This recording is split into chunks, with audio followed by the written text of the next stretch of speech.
আজ জুলাইয়ের 3 তারিখ রাউন্ড অফ 32-এর আরো কিছু ম্যাচ শেষ হলো, যেখানে পর্তুগাল ক্রোয়েশিয়াকে হারিয়েছে শেষ পর্যন্ত, সুইজারল্যান্ড আলজেরিয়াকে হারিয়েছে এবং গত রাতেই অস্ট্রিয়াকে হারিয়েছে স্পেন। তাই আগামী পর্বে কারা উঠতে পারে কোয়ার্টার ফাইনালে এবং কোয়ার্টার ফাইনালে ওঠার জন্য কোন দলকে কার বিপক্ষে মাঠে নামতে হবে সে নিয়ে আজকের এই ভিডিওতে আলোচনা করতে যাচ্ছি। সো ভিডিওটি মনোযোগ সহকারে দেখুন। আজ জুলাইয়ের 3 তারিখ বিশ্বকাপের সর্বশেষ স্ট্রাকচারটার দিকে একটু লক্ষ্য করুন। প্রথম স্ট্রাকচার এটাই, যেখানে রাউন্ড অফ 16 মাঠে নামবে কানাডা এবং মোরক্কো, এরপর আরেক প্রান্তে মাঠে নামবে ফ্রান্স এবং প্যারাগুয়ে। এখানে কানাডার মোরক্কোর ম্যাচটিতে যে জয় পাবে সে উঠে যাবে কোয়ার্টার ফাইনালে। এরপর অন্যদিকে ফ্রান্স ও প্যারাগুয়ের মধ্যে যে রাউন্ড অফ 16 ম্যাচটা চলবে সেখানে যে জয় পাবে সে উঠে যাবে কোয়ার্টার ফাইনালে। এখন আমার প্রেডিকশন অনুযায়ী প্যারাগুয়েকে হারিয়ে ফ্রান্স উঠে যাবে কোয়ার্টার ফাইনালে, এর নিচে কানাডাকে হারিয়ে মোরক্কো উঠে যাবে কোয়ার্টার ফাইনালে। তার মানে আগামী কোয়ার্টার ফাইনাল ম্যাচটি হতে যাচ্ছে মোরক্কো ভার্সেস ফ্রান্স। এবার দেখুন সেকেন্ড স্ট্রাকচার, যেখানে রাউন্ড অফ 16 এর বিগ ম্যাচটি হতে যাচ্ছে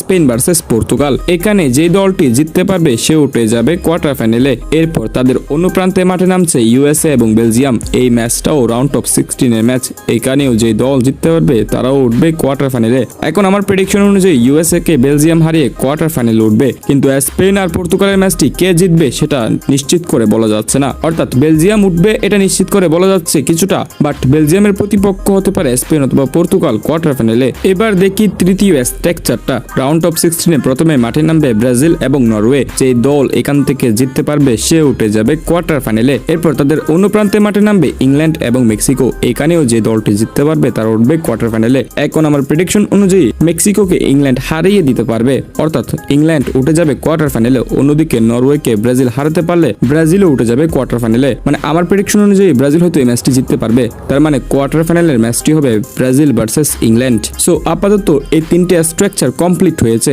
আরেকটি স্ট্রাকচারে আর্জেন্টিনা, কেপ ভার্দে, অস্ট্রেলিয়া, কলম্বিয়ার আছে। সুতরাং এখানে রাউন্ড অফ 32-এর এখনো ম্যাচগুলো অনুষ্ঠিত হয়নি, অর্থাৎ জুলাইয়ের 3 তারিখ এখনো পর্যন্ত ম্যাচগুলো অনুষ্ঠিত হয় নাই। তাই এই স্ট্রাকচারে কারা কোয়ার্টার ফাইনালে খেলবে সেটা বলা যাচ্ছে না। অবশ্য ম্যাচগুলো কমপ্লিট হয়ে গেলে সেটার স্ট্রাকচারটাও আপনাদের জানিয়ে দিব।